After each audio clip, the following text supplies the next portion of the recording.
إن الحمد لله نحمده ونستعينه ونستغفره ونعوذ بالله من شرور أنفسنا ومن سيئات أعمالنا من يهده الله فلا مضل له ومن يضلل فلا هادي له أشهد أن لا إله إلا الله وحده لا شريك له وأشهد أن محمدا عبده ورسوله الذي لا نبي بعده اللهم صل وسلم وبارك على سيدنا محمد وعلى آله وصحبه أجمعين أما بعد فيا عباد الله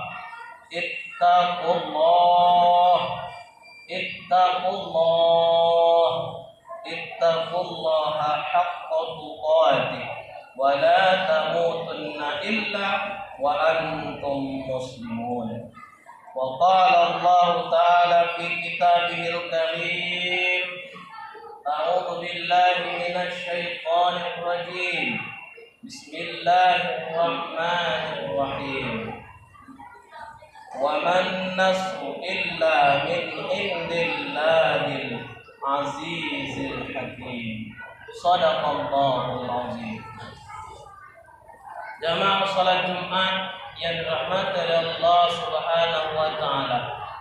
Marilah kita senantiasa bersyukur kepada Allah atas semua nikmat yang telah diberikan oleh Allah kepada kita dengan mengucapkan kalimat Alhamdulillahi Rabbil Alamin. Semoga dengan memperbanyak syukur kepada Allah, maka Allah akan menambahkan nikmatnya kepada kita, dan semoga juga kita tergolong menjadi orang-orang yang pandai bersyukur kepada Allah Subhanahu wa taala. Salawat rangkaikan salam mari kita hadiahkan kepada Nabi besar Muhammad sallallahu alaihi wasallam. Allahumma salli wa sallim wa barik alaihi. Semoga kita semua yang berhadir di masjid yang kita cintai ini nanti di yaumil akhir kelak menjadi golongan orang-orang yang akan mendapatkan syafaat dari beliau. Amin ya rabbal alamin.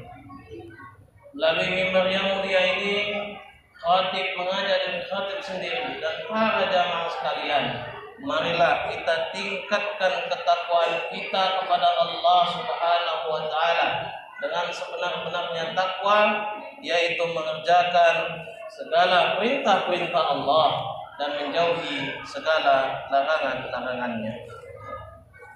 Jamaah salat Jumat yang dirahmati oleh Allah Subhanahu wa taala. Hari ini kita telah berada di bulan Rajab, tepatnya tanggal 13 Rajab 1447 Hijriah. Bulan Rajab memiliki dua keistimewaan.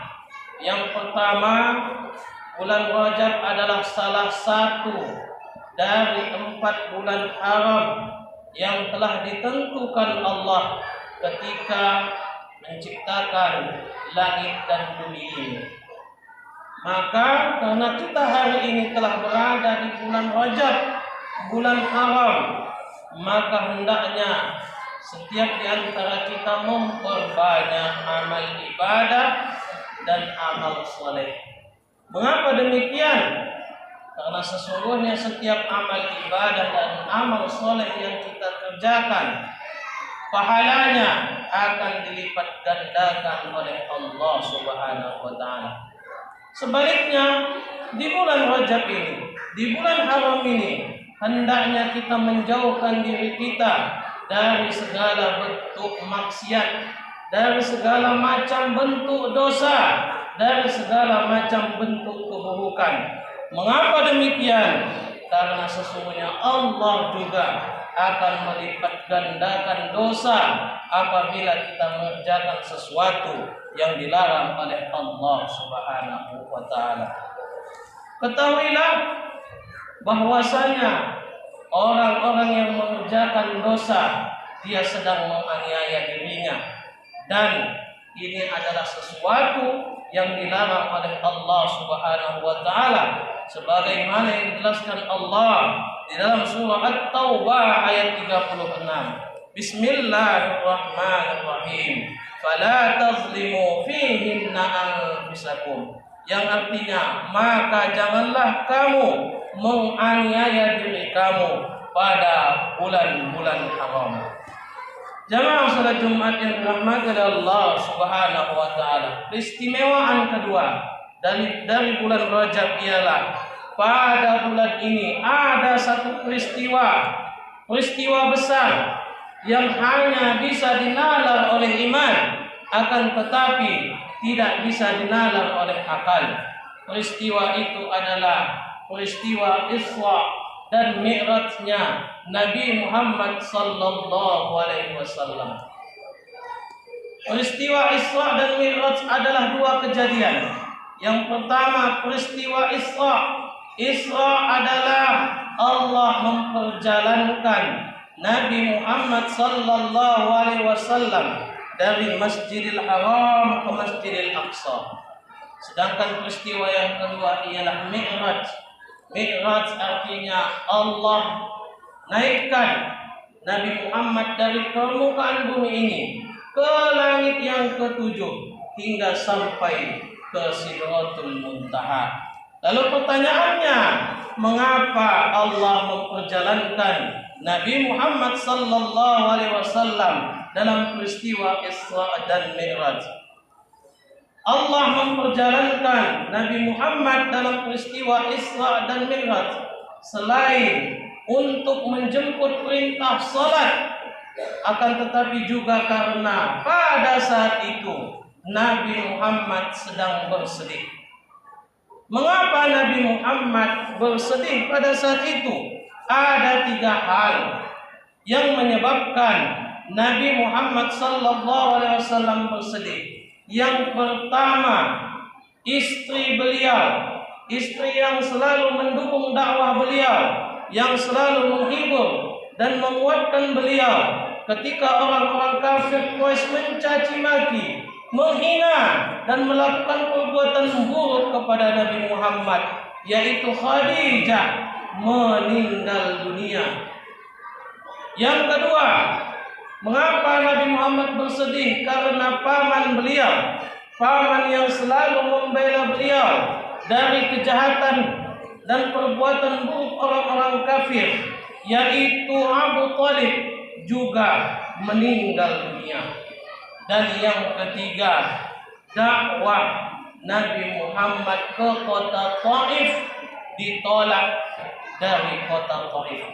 Inilah yang menyebabkan Nabi Muhammad sallallahu alaihi wasallam bersedih pada saat itu, sehingga Allah ingin menghibur kekasihnya, ingin membuat duka Nabi Muhammad itu tidak berlarut-larut. Maka Allah perjalankan Nabi Muhammad dalam peristiwa Isra dan Mi'raj.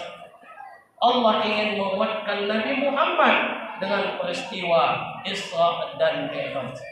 Jamaah salat Jumat yang dirahmati oleh Allah Subhanahu wa taala. Lalu apa hikmah yang bisa kita ambil dari dibalik sedihnya Nabi Muhammad sallallahu alaihi wasallam?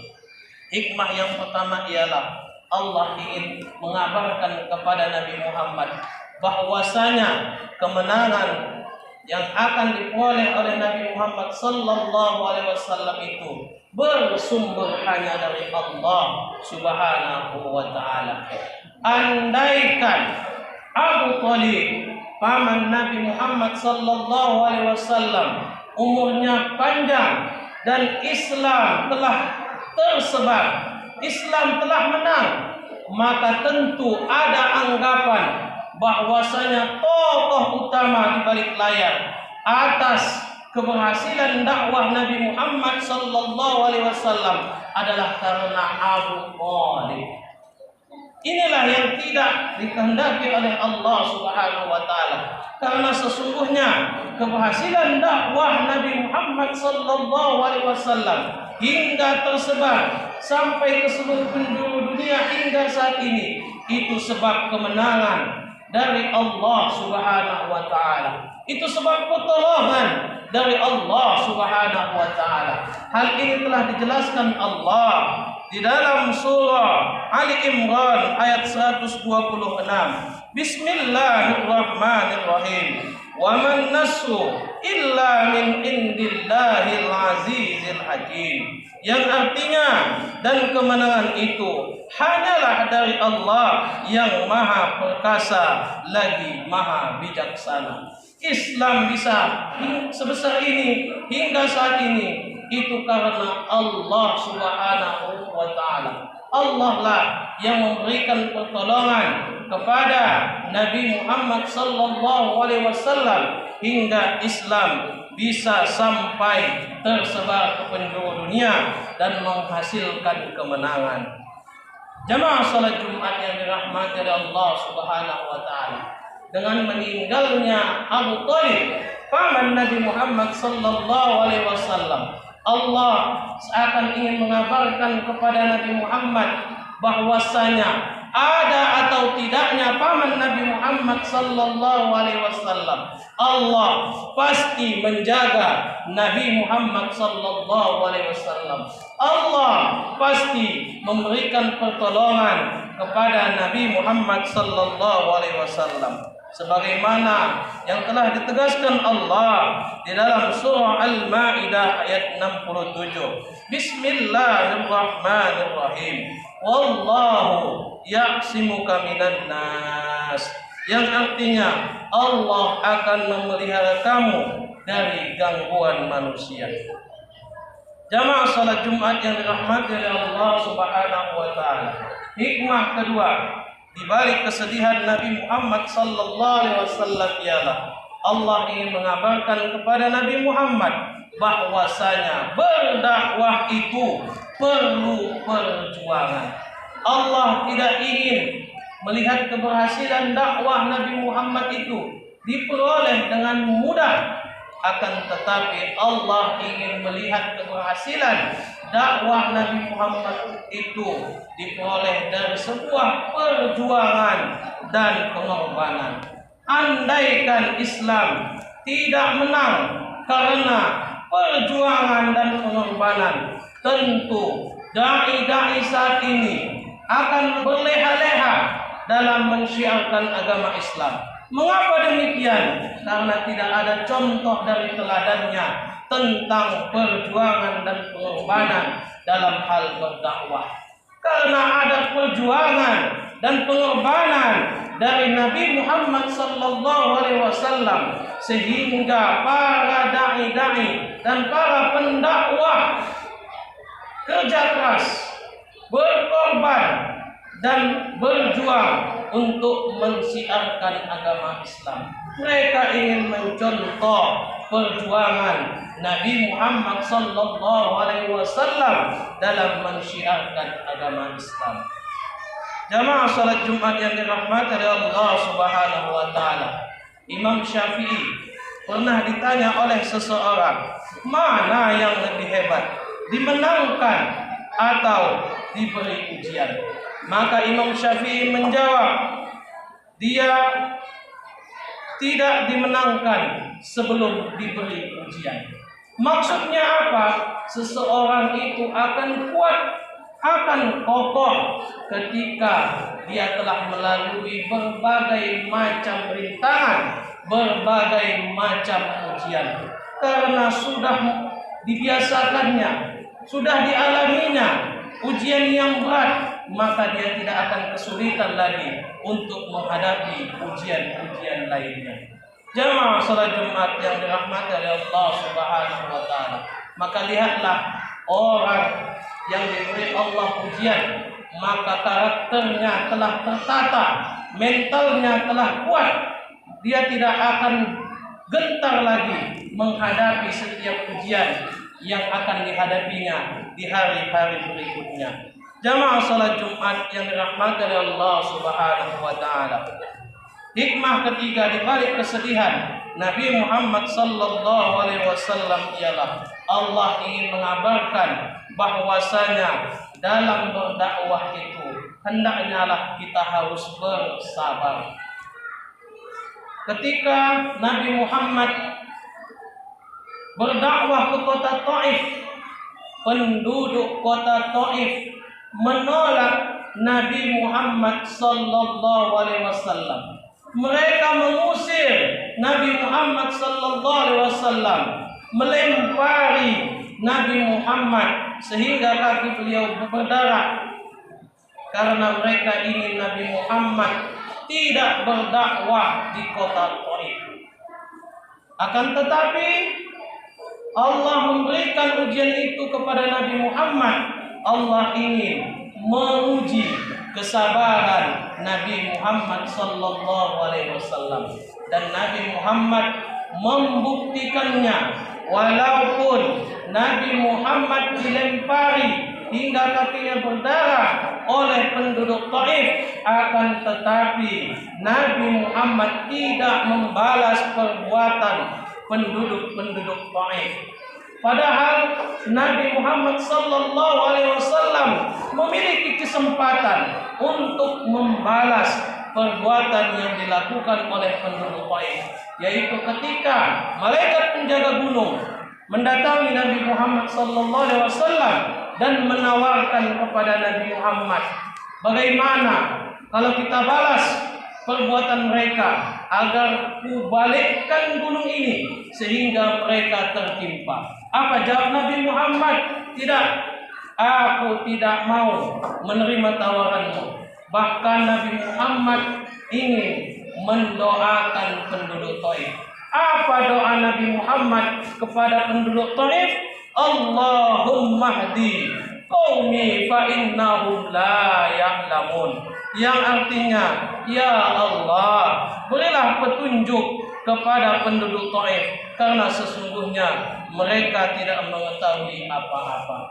Jamaah salat Jumat yang dirahmati oleh Allah Subhanahu wa taala. Sungguh teladan yang sangat luar biasa yang ditunjukkan oleh Nabi Muhammad sallallahu alaihi wasallam. Beliau membalas keburukan dengan kebaikan. Beliau bersabar atas perlakuan yang diberikan oleh penduduk Taif kepada dirinya. Ini adalah sebuah teladan yang sangat luar biasa. Sungguh sangat berat untuk bisa menjalankan apa yang telah dicontohkan oleh Nabi Muhammad sallallahu alaihi wasallam. Ketika penduduk Taif mencederai Nabi Muhammad sallallahu alaihi wasallam, menolak dakwah Nabi Muhammad sallallahu alaihi wasallam dengan lemparan batu, akan tetapi beliau bersabar dan beliau bahkan mendoakan mereka agar mereka telah mau beriman kepada Allah Subhanahu wa taala dan kepada dirinya. Jamaah salat Jumat yang dirahmati oleh Allah Subhanahu wa taala. Inilah 3 hikmah di balik kesedihan Nabi Muhammad sallallahu alaihi wasallam. Berdoa kita kepada Allah, semoga di bulan Rajab ini Allah berkahi kita dan Allah panjangkan umur kita sehingga kita bisa bertemu dengan bulan Ramadan. Demikianlah khutbah singkat ini. Semoga apa yang disampaikan melalui mimbar yang mulia ini menjadi sesuatu yang bermanfaat bagi kita semua. Bismillahirrahmanirrahim. Wal 'ashr innal insana lafi khusr illa alladziina aamanu wa 'amilus shalihaati wa tawashaw bil haqq wa tawashaw bis sabr.